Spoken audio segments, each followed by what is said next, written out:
half of the beauty is given to Prophet Yusuf alayhi salatu wassalam. পৃথিবীর অর্ধেক সৌন্দর্য আল্লাহ ইউসুফকে দান করেছে। সুবহানাল্লাহ পড়েন। তাহলে কি কম সুন্দর না বেশি সুন্দর? তবে একটা concept, it should be clear. Yusuf নবী সুন্দর হতে পারে, বাট আমার নবীর মতো সুন্দর পৃথিবীতে দ্বিতীয়টা আর কেউ হতে পারে না। আমার নবীর মতো সুন্দর ড্যাশিং লোক, অসাধারণ সুন্দর ব্যক্তিত্ব দ্বিতীয়টা আর কেউ কি হতে পারে?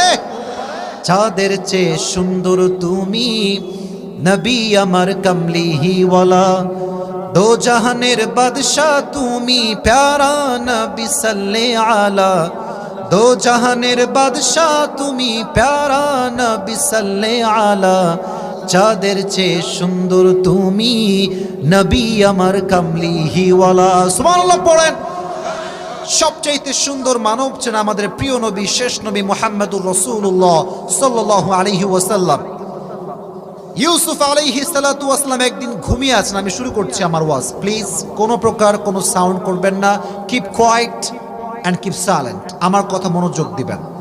ঘুমিয়ে ঘুমিয়ে তিনি স্বপ্ন দেখছেন 11টা তারা, সূর্য এবং চন্দ্র তার কদমের সামনে সেজদা করছে। সুবহানাল্লাহ পড়লেন না?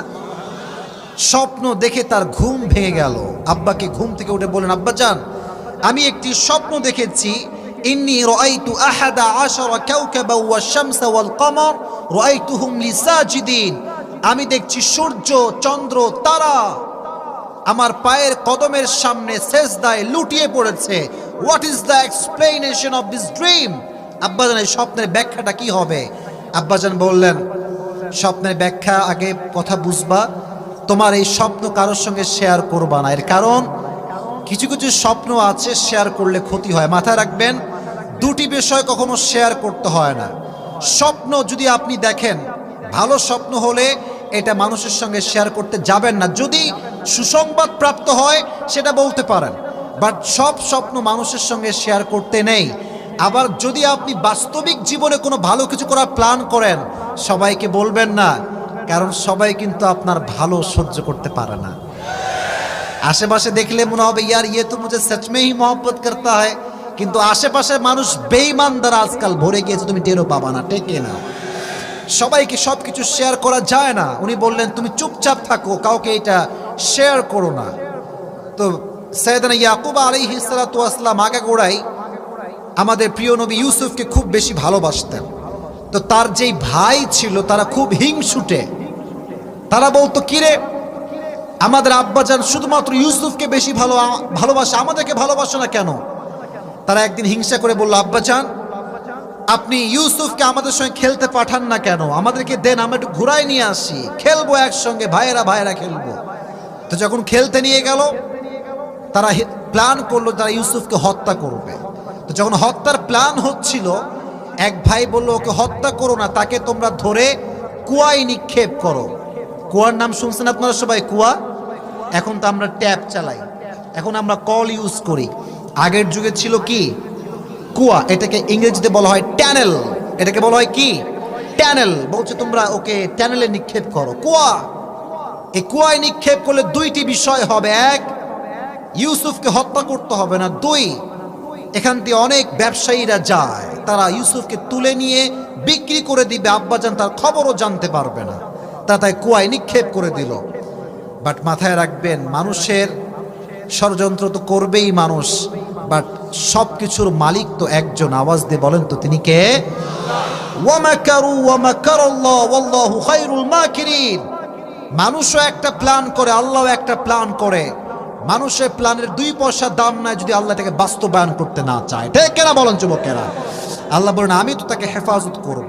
সঙ্গে সঙ্গে আল্লাহ তাআলা ওই কুয়ার ভেতরে সাইয়েদনা জিব্রাইলকে পাঠিয়ে দিলেন।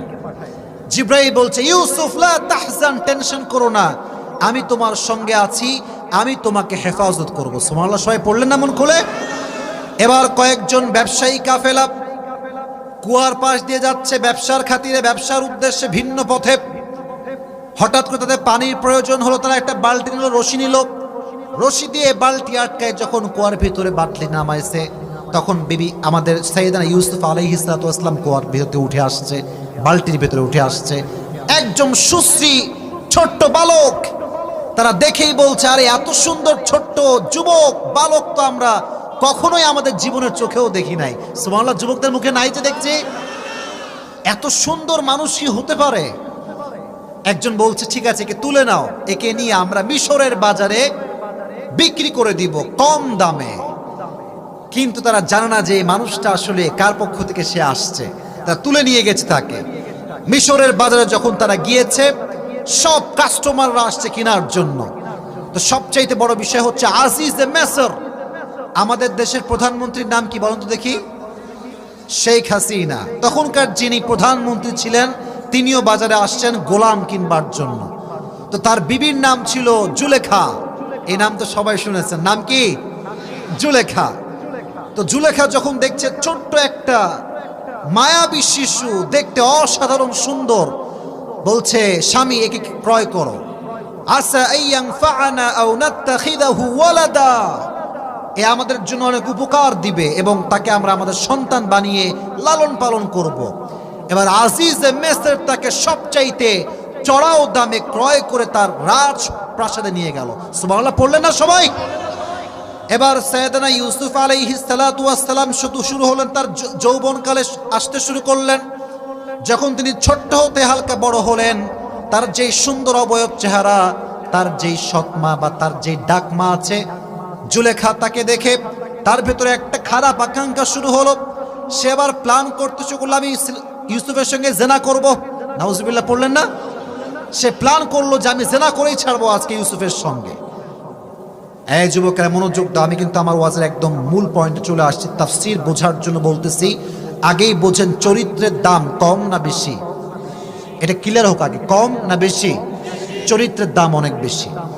তো সে প্ল্যান করে কি কাজ করলো, তার যে গোপন কক্ষ আছে, একদম 7টা দরজা পাড়ি দিয়ে যাওয়া লাগে, সে গোপন কক্ষে ইউসুফকে নিয়ে গেল। এবার 7টা গেট সে লক করে ফেললো তালা দিয়ে। যখন সে বলল ইউসুফ আমি তোমার সঙ্গে জেনা করতে চাই, তোমার সঙ্গে আমি অবৈধ সম্পর্ক করতে চাই, ইউসুফ বললেন একটা কথা, আমি যদি জেনা করি আমাকে কেউ না দেখলেও দেখবে আরশের মালিক, তিনি কে? দিস ইজ কল্ড তাকওয়া। এটাই হচ্ছে আল্লাহর ভয়। কেউ দেখে না, কেউ শোনে না, শোনে একজন, আওয়াজ দিয়ে বলেন তো তিনি কে? যাদের হৃদয়ে আছে আল্লাহর ভয়, তারা কভু পথ ভুলে যায় না। আল্লাহর প্রেম ছাড়া এই দুনিয়ায় কারো কাছে কোনো কিছু চায় না। ঠিক না বলো যুবকেরা? আল্লাহর ভয়, বললো আমি এটা করতে পারবো না। এবার আসেন চরিত্র কাকে বলে। উনি সঙ্গে সঙ্গে জুলেখাকে একটু ধাক্কা দিয়ে দরজার দিকে দৌড় দিয়েছে। সব দরজা, এভরি ডোর ইজ লকড, সবগুলো তালা মারা আছে। উনি দৌড় দিতে শুরু করেছে, আল্লাহ এক একটা দরজা তার কুদরতি হাতে খুলতে শুরু করেছে। দৌড়াতে দৌড়াতে 7টা দরজা পার হয়ে গিয়েছে, প্রত্যেকটা দরজা আল্লাহর আদেশে খুলে গিয়েছে। সুবহানাল্লাহ পড়ে। এর মানে হচ্ছে বান্দা তুমি তোমার নিয়ত ঠিক রাখো, আমি আল্লাহ তোমার পথ দেখায় দেব। আজ যারা হুজুরদের কিনে মারামারি করেন, হিংসা করেন, অনলাইনে মারামারি করেন, গালাগালি করেন, মাথায় রাখবেন যার সম্মান আল্লাহ বাড়াতে চায় পৃথিবীর কেউ তার সম্মানকে কমাতে পারবে না। ঠিক না যুবক ভাইরা? 7টা দরজায় খুলে গেল। এবার আসেন, দরজা খুলেই 7 নাম্বার দরজায় দেখছে আজিজ মেসর, জুলেখার স্বামী দাঁড়িয়ে আছে। দেখছে জুলেখাও দৌড়াচ্ছে, ইউসুফও দৌড়াচ্ছে, দুইজন হাঁপাচ্ছে, দৌড়ায় আসছে যে হাঁপাচ্ছে। বলছে কি ব্যাপার, হোয়াট হ্যাপেন্ড, তোমাদের কি হয়েছে, তোমরা হাঁপাচ্ছ কেন, দুইজন হাঁপাচ্ছ কেন? এবার জুলেখা, মেয়ে মানুষের বুদ্ধি যে এত চিকন বুদ্ধি ভাই, সারা জীবন তোমার সঙ্গে প্রেম করবে, যখন ধরা খাবা বলবে এটা তো আমি চিনি না। হ্যাঁ, এটা বাস্তব কথা বলছি, মা বোনেরা রাগ করবেন না। যুবক বলবে যে আমি এরেই চাই, এরে আমি ভালোবাসি, এরে আমি বিয়ে করতে চাই, কিন্তু মেয়ে পোল্টি মারবে, বলে ये कौन है, कहां से आया, इसे मैं नहीं जानता यार, ये कौन है। তো জুলেখা বলছে স্বামী দেখো এ আমার ইজ্জত নষ্ট করার পায়তারা করতেছে। ইউসুফ কয় কিরে কি হইল, দোষ কার আর দোষ হইতেছে কার?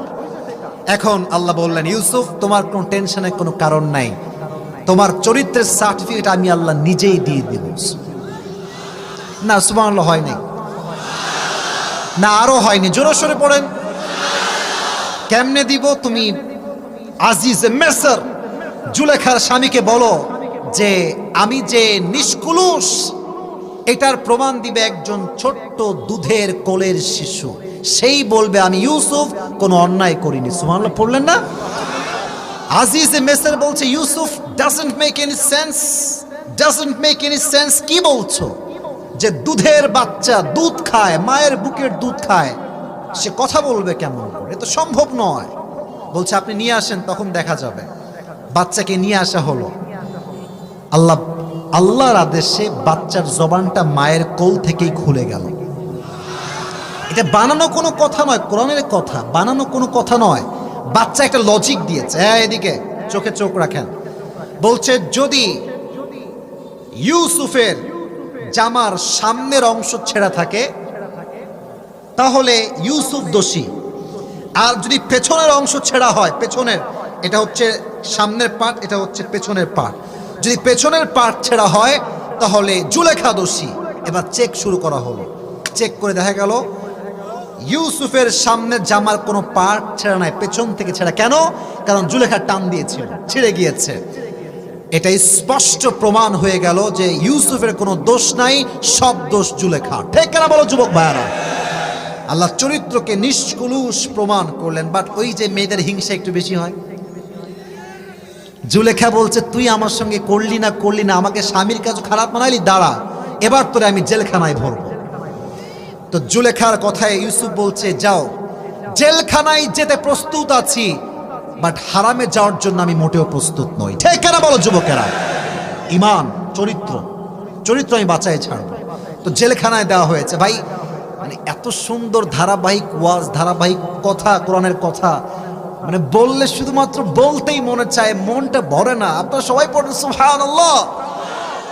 জেলে যখন গেলেন, সব কয়েদি ভাবছে তো সাধারণ একজন মানুষ, চোর ডাকাত হবে। তো সে তো কোনো চোর ডাকাত নয়, সে তো সর্বশ্রেষ্ঠ একজন নবী। তো একদিন একজন যুবক স্বপ্নে দেখেছে, আচ্ছা আমার কথা কি বুঝতে কোনো সমস্যা হচ্ছে? স্বপ্নে দেখেছে যে তার মাথার উপরে রুটি বা আটা নিয়ে যাচ্ছে, আটা, আর ওপর থেকে একটা কাক এসে আটাতে বা রুটিতে ঠোকর মারছে আর খাচ্ছে। এটা একটা স্বপ্ন। আরেকজন যুবক স্বপ্ন দেখেছে যে সে আঙ্গুর নিংড়াচ্ছে। কি নিংড়াচ্ছে ভাই? আঙ্গুর। অনেক কথা, এত লম্বা কথা বলছি না।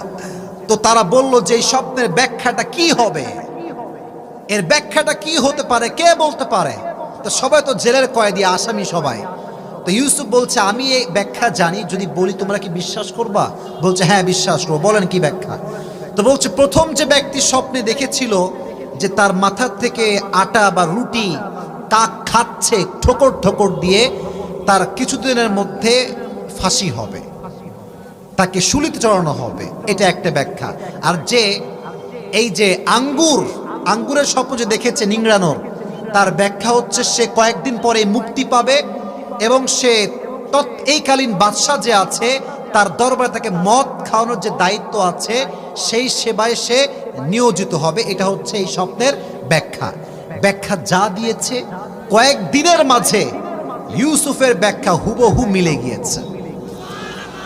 দাঁড়া থাকা সুবহানাল্লাহ কয় না কেন? জোরে সুবহানাল্লাহ কয় না কেন? জোরে সুবহানাল্লাহ পড়ো, মন দিয়ে ওয়াজ শুনতে হবে ভাই। তো এখন সে চলে গিয়েছে রাজার দরবারে মদ পান করাবার জন্য। এবার কয়েকদিন পরে সেই রাজা স্বপ্নে দেখেছে 7টা মোটা মোটা গরু আর 7টা চিকন চিকন গরু। স্বপ্নে দেখছে 7টা চিকন গরু 7টা মোটা গরুকে গিলে গিলে খাচ্ছে। 7টা মোটা গরু 7টা চিকন গরু, 7টা চিকন গরু 7টা মোটা গরুকে গিলে গিলে খাচ্ছে। আর একটা স্বপ্ন দেখেছে সতেজ সবুজ শ্যামল গম, আর একটা দেখেছে সতেজ নয় নিস্তেজ গম। এই স্বপ্ন দেখে ঘুম ভেঙে গিয়েছে। এখন ব্যাখ্যা কি হবে কেউ বলতে পারে না। রাজ্যের সব স্বপ্ন ব্যাখ্যাবিদরা আসছে, কেউ বলতে পারে না। তো ওই যে যুবকটা মদ খাওয়ানোর দায়িত্বে আছে, সে বলছে বাদশাহ সাহেব আমার কাছে একজন যুবকের সন্ধান আছে ওই যুবক যে ব্যাখ্যা দিবে সেই ব্যাখ্যাই হয়ে যায়। তো বলছে তাই নাকি, বলো খোদায় সেই যুবক আছে। বলছে সে আপনার কয়েদিখানায় বন্ধ আছে, তাকে নিয়ে আসেন। তখন সাইয়েদনা ইউসুফের কাছে বাদশা উট বহর সব নিয়ে চলে আসছে, তাকে আজকে মুক্তি করাবে। তো বলছে ইউসুফ বের হও। তো উনি বলছেন যে না, আমি বের হব না। কেন? বলছে আমাকে যেই চরিত্রে কালেমা নিপন করা হয়েছে, যতক্ষণ এটা স্পষ্ট না হবে আমি বের হব না। বলছে তাই নাকি, যাও জুলেখাকে ডেকে নিয়ে আসো। জুলেখা আসলো। বলছে বলো তো সত্যি করে ইউসুফ তোমার সাথে কিছু করেছে কিনা। জুলেখার সুর পাল্টে গেছে। জুলেখা বলছে সব দোষ আমার ছিল, ইউসুফ একজন চরিত্রবান যুবক, নিষ্কলুষ যুবক। সুবহানাল্লাহ পড়েন। ইউসুফ তার চরিত্রকে পুত পবিত্র প্রমাণ করে জেলখানার থেকে বের হল। যুবক ভাইরা মাঝে মাঝে মাথায় রাখবেন, নিজের যোগ্যতার কথা মাঝে মাঝে মানুষকে বলতে হয় যে আমি এটা পারি। মাথায় রাখবেন, যে যেই ফিল্ডে অভিজ্ঞ তাকে সেই ফিল্ডেই কাজ করতে হয়। আজকাল তো আমাদের বাংলাদেশ এমন একটা দেশ যেখানে হিরো আলম ও এমপির জন্য নমিনেশন জমা দেয়। এটা আমাদের দেশ। সারা জীবন কি পুংটামি করছে, টিকটক করে মেয়েদের সঙ্গে উল্টাপাল্টা করে পুরো ফেসবুক কাঁপাই দিচ্ছে, আর ভোটের সময় আসে তারা এমপি হওয়ার চেষ্টা করে। আমি বেশি কিছু বলবো না, বাট এটাই বলবো, এটা কিয়ামতের সবচাইতে বড় একটা আলামত। অযোগ্য ব্যক্তির যোগ্যতার চেয়ারে বসার চেষ্টা করবে, ঠিক কিনা? কাউকে নিয়ে হিংসা বিদ্বেষ করছি না, যার যার ফিল্ড তার তার ফিল্ড। আমার ফিল্ডে কোনো খেলোয়াড় বসতে পারবে না, আর খেলোয়াড়ের ফিল্ডে আমি আসিফ যেতে পারবো না। যার জায়গা যেটা সে সেই জায়গায় কাজ করবে, ঠিক কিনা বলেন যুবক ভাইয়েরা? তো ইউসুফ বের হওয়ার পরে, কেন বললাম এটা বোঝাচ্ছি কোরআন থেকে। তো সে বলছে যে তুমি যেহেতু বের হয়ে গিয়েছো, তুমি তো অনেক বিচক্ষণ যুবক, তোমাকে আমি আমার পিএস বানাবো বা পার্সোনাল সেক্রেটারি বানাবো। তো বিবি আমাদের সাইয়েদনা ইউসুফ বলছেন না, ক্বালা জাআলনি আলা খাযাইনিল আরদ, আমি কোনো সেক্রেটারি হতে চাই না, আমি হতে চাই অর্থমন্ত্রী। কি মন্ত্রী? আপনারা বলেন না কি মন্ত্রী? অর্থমন্ত্রী হতে চাই। আপনি আমাকে ক্বালা জাআলনি আলা খাযাইনিল আরদ, আপনি আমাকে অর্থমন্ত্রী বানিয়ে দেন, আমি এটাকে ভালো দেখভাল করতে পারবো। বলছে কেন? বলছে এবার আপনি আপনার স্বপ্নের ব্যাখ্যা শুনবেন, তাহলে বুঝবেন যে আমি কেন অর্থমন্ত্রী হতে চাই। বলছে আপনি যে স্বপ্ন দেখেছেন, এই স্বপ্ন বুঝলে বুঝবেন, 7টা গরু মোটা আর 7টা গরু, আপনি বলেন এরা কয় না, 7টা গরু মোটা আর 7টা গরু, মোটা গরু খাচ্ছে চিকন গরুকে, না চিকন গরু মোটা গরুকে খাচ্ছে? চিকন গরু মোটা গরুকে খাচ্ছে। একটু স্বাভাবিক না, এটা অস্বাভাবিক বিষয়। আপনি দেখছেন যে সতেজ গম আর দেখছেন নিস্তেজ গম।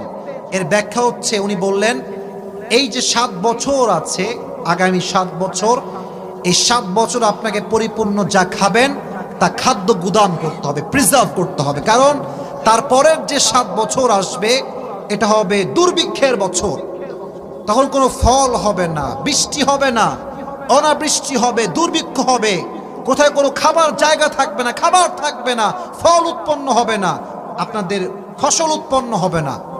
তো আপনি 7 বছর চাষ করবেন, 7 বছর অনাবৃষ্টি হবে, দুর্ভিক্ষ হবে, তখন এই যে প্রিজার্ভ করবেন সব ওখানে সবাইকে দান করবেন, আর তারপরে 7 বছর আপনি বৃষ্টি হবে, পুরো দেশ শস্য শ্যামলা ক্ষেত দিয়ে ভরপুর হয়ে যাবে। সুবহানাল্লাহ পড়লেন না?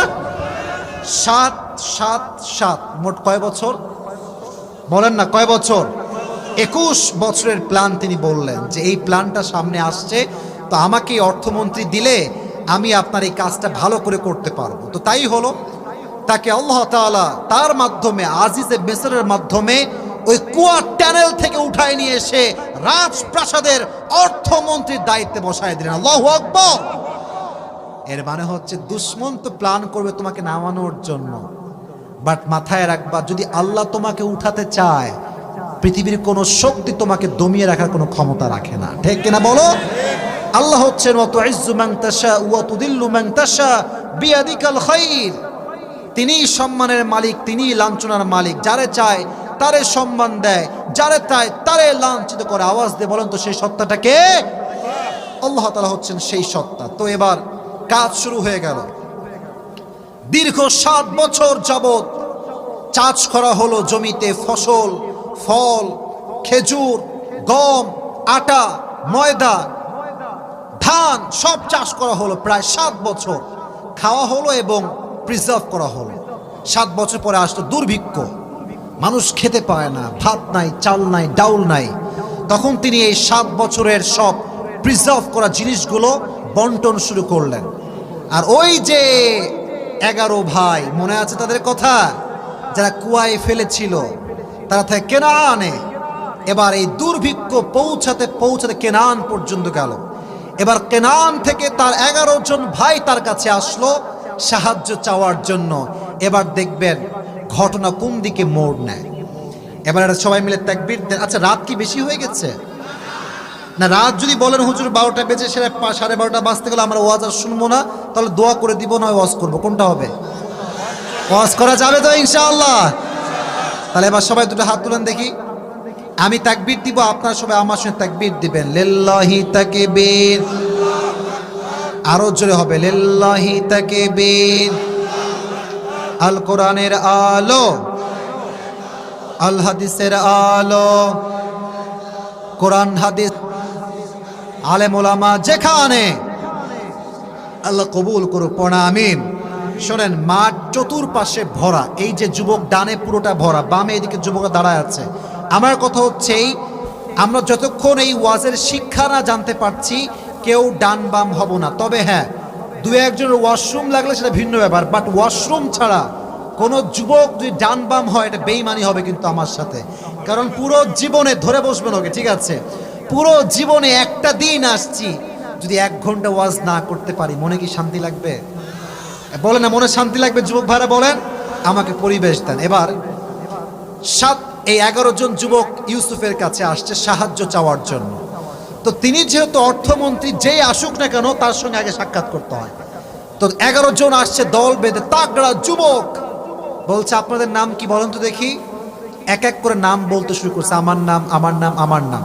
তো দেখছে কিরে, এ তো সবগুলো আমার ভাইয়ের নাম। তো বলছে আপনাদের বাসা কোথায়? বলছে কেনান। বলছে আপনাদের বাবার নাম কি? বলছে আমাদের বাবার নাম ইয়াকুব। এটা শুনে তার কলিজাটা কেঁপে উঠেছে, এটা তো আমার বাবার নাম। সুবহানাল্লাহ পড়লেন না? সেই বাবাহারা সন্তান কত বছর আব্বাকে ছাড়া থেকেছে।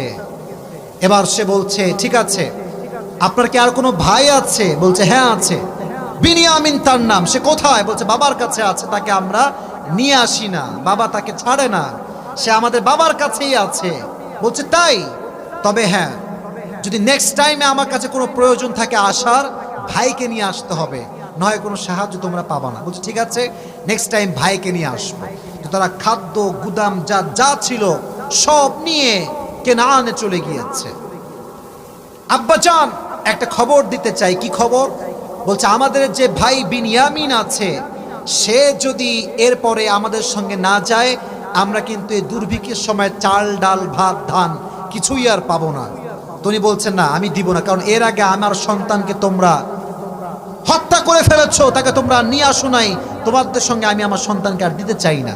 তো কোনো মতে হাত পা ধরে বিনিয়ামিনকে তারা নিয়ে গিয়েছে ইউসুফের কাছে, তার আপন ভাই। তো যখন তাকে নিয়ে আসছে, নিজের আপন ভাই, রক্তের ভাইকে দেখলে মনে একটা শান্তি, ভালোবাসা আছে না নাই? বলেন না কেন, আছে না নাই? ইউসুফ যখন তার ভাইকে দেখলেন, অনেক লম্বা লম্বা সময় পরে তার মনটা ভরে গেল। ভাইকে কাছে ডাকলেন, কিন্তু ভাইকে নিজের কাছে আজীবনের জন্য রাখে কেমনে, প্ল্যান শুরু করলেন, চালাকি করলেন। কি করলেন জানেন? তখনকার সময় সুযোগ ছিল, মনে করেন আমার পাশে স্যার বসে আছে, স্যারের একটা মোবাইল আমি চুরি করলাম, ফর অ্যান এক্সাম্পল, শুধু বোঝাবার স্বার্থে বলছি। তখনকার যুগে নিয়ম ছিল, কেউ যদি কারো জিনিস চুরি করে আর যদি ধরা পড়ে যায়, সে তার আজীবনের জন্য দাস হয়ে যায়। কথা কি বোঝা যায়? গোলাম হয়ে যায়। তো এবার যখন তারা সব নিয়ে যাবে, খাবার দাবার নিয়ে যাবে, তখন সাইয়েদনা ইউসুফ বলছে থামো, স্টপ, কেউ যাবে না, থামো, আমার একটা পানি খাওয়ার পাত্র আমি পাচ্ছি না, কোথায় গেল খুঁজে পাচ্ছি না। তো এবার তাদেরকে চেকিং করা শুরু করছে, ব্যাগ। তারা বলছে আমরা কি চোর? আমরা তো ভদ্র ঘরের সন্তান, আমরা কেউ চোর না, এখানে সবাই ভালো ঘরের সন্তান। তো বলছে যদি পাই তাহলে কি হবে, যদি পেয়ে যায় এখানে? তো বলছে যার কাছে আপনি পাবেন সে আপনার দাস হয়ে যাবে। তো সাইয়েদনা ইউসুফ প্ল্যান করে আগেই বিনিয়ামিনের যে থলিটা ছিল ওখানে পাত্র ঢুকাই দিয়েছে। তো বিনিয়ামিনের পাত্র যখন খোলা হয়েছে, দেখছে ওর ভেতরে সে পাত্রটা লুকায়িত আছে। তাকে ধরেছে, বলছে ও আমার কাছেই থাকবে, আজ থেকে ও আমার দাস হয়ে গেল, ওকে আমি ছাড়ছি না। মূলত দাস বানানোর উদ্দেশ্য নয়, উদ্দেশ্য হচ্ছে নিজের ভাইকে নিজের কাছেই রেখে দেওয়া। সুবহানাল্লাহ, সবাই পড়লেন না আপনারা? এবার 11 জন ভাই ফিরে গেল বিনিয়ামিনকে ছাড়া। ওদিকে সাইয়েদনা ইয়াকুব পথ চেয়ে বসে আছে, আমার বিনিয়ামিন কখন আসবে আমার কাছে, কলিজার টুকরা সন্তানকে একটু বুকের সঙ্গে জড়িয়ে ধরবো। দেখছে 11 ভাই আসছে, but Biniyamin they are not with them, তার সঙ্গে নাই, একাই আসছে তারা, বিনিয়ামিনকে নিয়ে আসে নাই। বলছে আমার সন্তান কোথায়? বলছে আপনার সন্তান চুরি করেছে, তাই তারা রেখে দিয়েছে। বলছে না না না, আমি নবী, আমার সন্তান কখনো চুরি করতে পারে না। ঠিক কেনা বলো যুবক ভাইয়েরা? বলছে আমি যাব তার কাছে, তবে যাওয়ার আগে তিনি একটা চিঠি লিখলেন, খত। এটাকে আমরা এখন বানাইছি মেসেঞ্জার, এটাকে আমরা বানাইছি হোয়াটসঅ্যাপ। আর যারা প্রবাসে থাকে তাদের বউদের পুরো জীবনটাই খালি ইমোতেই কেটে যায়। কথা ঠিক আছে না যুবক ভাইয়েরা? আগের যুগে ছিল কিন্তু খত বা চিঠি, এখন আসছে মেসেঞ্জার, হোয়াটসঅ্যাপ, তারপরে আছে ইমো। এগুলো আছে না নাই যুবক ভাইয়েরা? তখন ছিল চিঠি। তো একটা বিশাল বড় লম্বা চিঠি সাইয়েদনা ইয়াকুব তার সন্তানের কাছে লিখে পাঠালেন যে আমার এক আগের সন্তানকে আমি হারিয়ে ফেলেছি, আমার এই সন্তানকে আপনি আর আপনার কাছে রাখবেন না, আমাকে ফিরাই দেন।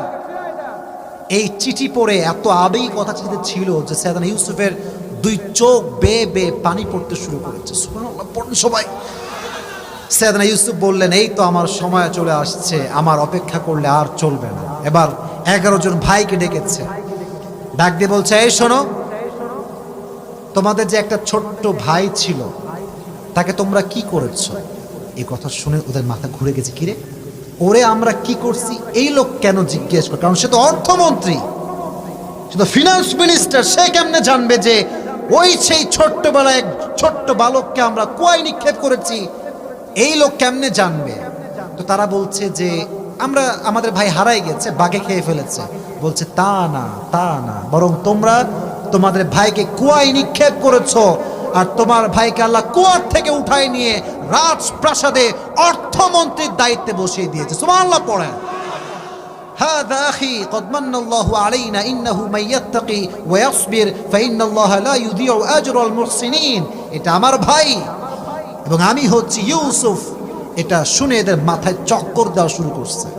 তখন সাইয়েদনা ইউসুফ 11 ভাইকে বললেন টেনশন করো না, আজ চাইলে তোমাদেরকে আমি ফাঁসি দিতে পারি, হত্যা করতে পারি তোমাদেরকে শাস্তি হিসেবে, বাট যেহেতু আমি মুসলমান ঘরের সন্তান, যাও তোমাদেরকে অকপটে এই জায়গায় আমি ক্ষমার ঘোষণা করলাম। সুবহানাল্লাহ, জোরে সোরে পড়লেন না সবাই? সুবহানাল্লাহ পড়েন। সবাইকে ক্ষমা করে দিলেন। এবার উটের বহর শেষের দিকে আসছে, যুবক মনোযোগ দিবেন। উটের বহর নিয়ে সাইয়েদনা ইউসুফ বের হলেন বাবার দরবারে, বাবার কাছে। বাবার কাছে যখন গেলেন, বাবা কাঁদতে কাঁদতে, এই যে চোখ, এই চোখটা অন্ধ হয়ে গিয়েছে। যখন সাইয়েদনা ইউসুফ বাবার কাছে গিয়েছে, আল্লাহ বাবার সেই চোখের জ্যোতি যুবক বয়সে যেমন ছিল, আবার আল্লাহ সেই জ্যোতি বাবাকে ফিরিয়ে দিয়েছে। সুবহানাল্লাহ।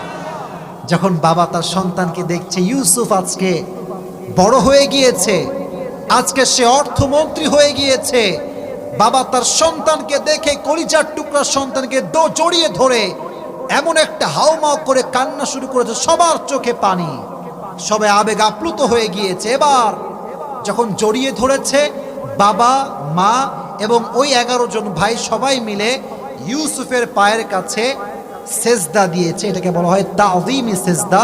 এটা ওই শরীয়তে ওই সময়ে জায়েজ ছিল। যেই স্বপ্ন ইউসুফ আগেই দেখেছেন যে 11টা তারা, চন্দ্র এবং সূর্য তাকে সেজদা করছে, এর ব্যাখ্যা হচ্ছে যে পুরো জাতিকে আল্লাহ তার আনুগত্যশীল বানাবে। সুবহানাল্লাহ পড়লেন না? এবার তার বাবার সঙ্গে তার সাক্ষাৎ হয়ে গেল এবং বাবাকে তিনি বললেন, আব্বাজান আমার সঙ্গে এই এই এই ঘটনা ঘটেছে।